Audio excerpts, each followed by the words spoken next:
ಪಾವಗಡದ ಸುಪ್ರಸಿದ್ಧ ಶನಿಮಹಾತ್ಮ ದೇವಸ್ಥಾನ ಮತ್ತು ಶೀತಲಾಂಬ ದೇವಸ್ಥಾನದ ವತಿಯಿಂದ ಶನಿವಾರ ಬೆಳ್ಳಿ ರಥದ ಅಡ್ಡಪಲ್ಲಿಕೆ ಉತ್ಸವವನ್ನು ಏರ್ಪಡಿಸಲಾಗಿತ್ತು. ಶನಿವಾರ ಸಂಜೆ 7 ಗಂಟೆಯಿಂದ ಸರಿಸುಮಾರು 9 ಗಂಟೆಗಳ ಕಾಲ ಈ ಒಂದು ರಥೋತ್ಸವದ ಉತ್ಸವದಲ್ಲಿ ಭಾಗಿಯಾಗಲು ನೂರಾರು ಭಕ್ತರು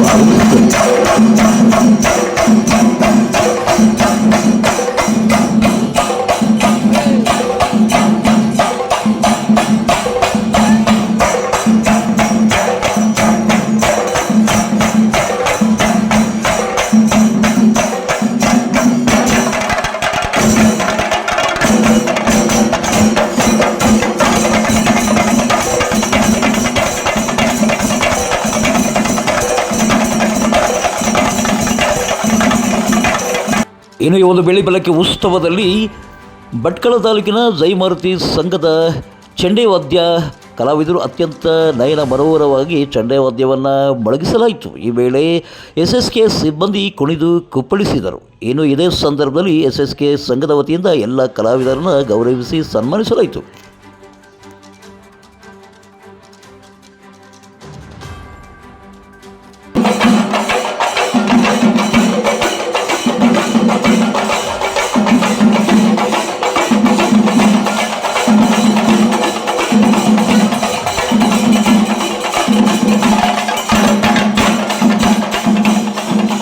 ಜೈಮಾರುತಿ ತಂಡ ಭಟ್ಕಳ ಇವರು ಚಂಡಿ ವಾದ್ಯನ ಓದಿಸಿದರೆ ಪಾವಗಡ SSK ದೇವಸ್ಥಾನದ ವತಿಯಿಂದ ಮಾಡಿದ್ದಾರೆ.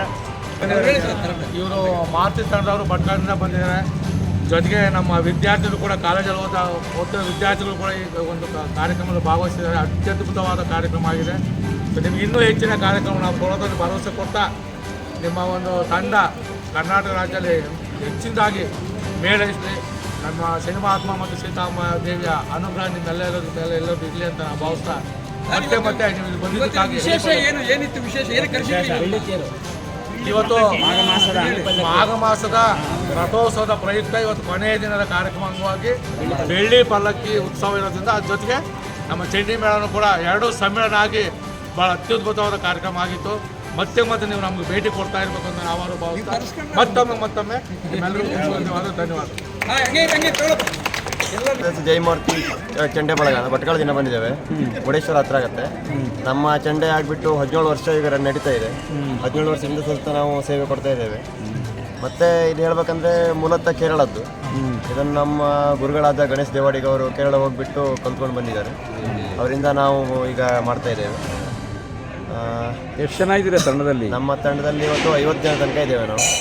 ಇನ್ನೂ ಇದು ಚಂಡೆ ಬಿಟ್ಟು ಗೊಂಬೆ, ಆಮೇಲೆ ತಯ್ಯಮ್ಮು, ಆಮೇಲೆ ಆಂಜನೇಯ, ಆಮೇಲೆ ಇನ್ನೂ ತುಂಬ ವೇಷಗಳಿವೆ, ಕಾಳಿ ವೇಷ, ಇನ್ನೂ ತುಂಬ ವೇಷಗಳಿದ್ದಾವೆ ನಮ್ಮ ಹತ್ರ.